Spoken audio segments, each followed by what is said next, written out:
ल गाइजहरु आज चाहिँ हामी बिराज दिदी घर चाहिँ यसो दसैँ मनाउन जान लाग्छौँ बेलुकातिर। अनि त्यतिखेर पिरो चाउचोको च्यालेन्ज दिने भनेर जेठी दिदीले यता पिरो चाउचो खुवाउने रे हामीले आज।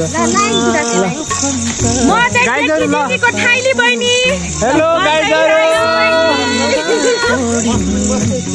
हाय म कति राष्ट्रमा बस ल हामी चाहिँ अब भिनाजु गाडीमा यस्तो जान्छ सर कति राम्री छु लाइटै बालेर हेर मायाले पर्दछ जन्मेर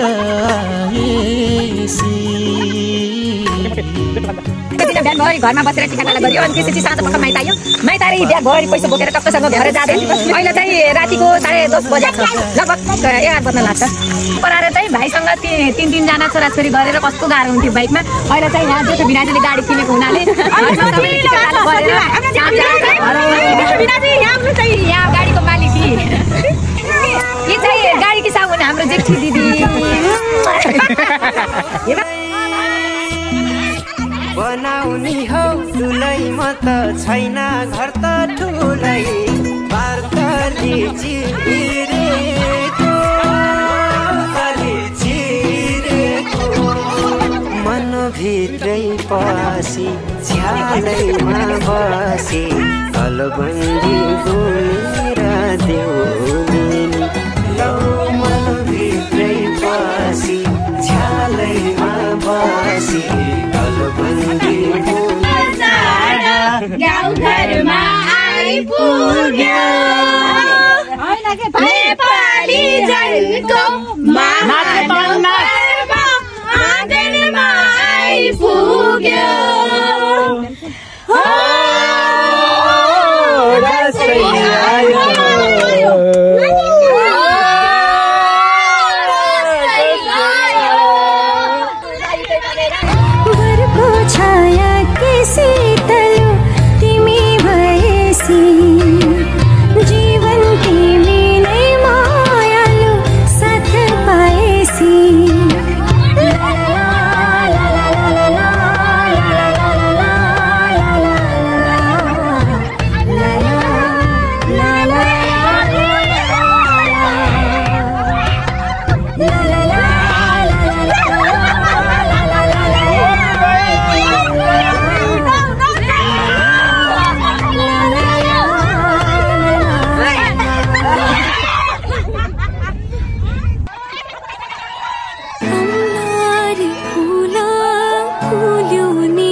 जिन्दगी को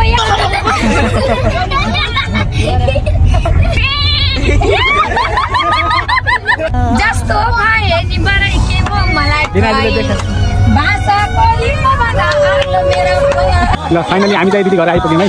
ल आउँदै लाउली गाजल लाउली बलौली झलमला सोरै श्रृंगार गरिराखे नपरे आलमला उनकै नाम जपिरहनु मेरो ल हामी चाहिँ अब चाउचाउ पाउने छौँ।